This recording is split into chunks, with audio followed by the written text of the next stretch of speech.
Hello! In front of me I've got Oppo Find X3 Lite.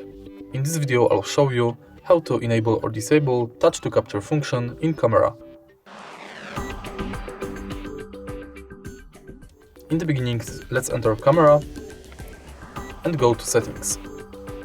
Now enter shooting methods and enable touch to capture. Now let's go to the camera, and now you can simply tap on any point on the screen to take a photo. If you want to disable this function, again go to settings, enter shooting methods and switch this button off.